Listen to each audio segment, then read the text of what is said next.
તો આ તરફ ગોધરાના અંકલેશ્વરમાં જાહેરમાં બે જૂથ વચ્ચે કજિયો અને અંગત અદાવતમાં ભોઈ જ્ઞાતિના બે જૂથ વચ્ચે ધીંગાણું સર્જાયું। એકબીજા પર લોખંડની પાઇપ અને ઈંટોથી હુમલો કર્યો।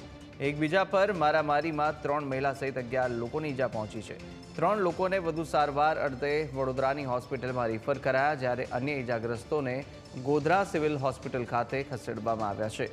પોલીસે ઘટના સ્થળે પહોંચી કાયદેસરની કાર્યવાહી પણ હાથ ધરી છે।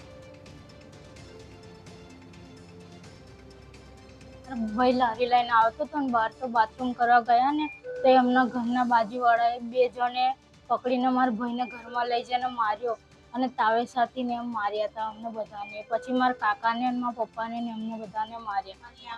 મારા પપ્પાની આંખ ફોડી નાખી છે અને મારા કાકાને બી માર્યા છે અને મને પણ માર્યા છે। દાદાને બી હાથ તોડી આપ્યો છે। પપ્પાને બરોડા લઈ જવાના છે। વચ્ચે વચ્ચે રિક્ષાને મેલે છે અને ગાળામાં ગાડી કરે છે રોજે। અમે લારીને મૂકીને ધંધો કરીએ તો એમને ગમતું નહીં। અમે ઘરે બેસેલો રીલ્સ જોતેલો તો મને આવીને ગાળો બોલ્યો અને મને માથામાં મારીને ભાગી ગયો, મારતેલો। અને પછી એમના બધા ઘરના આવીને અમારા ઘરમાં આવીને મારવા આવેલા। થોડા પથ્થરની ઈંટા અને પ્લાસ્ટિકની ઈંટોને બધું મારતા હતા। ભોયવાડા અંકલ તો માર્યો ગોધરા।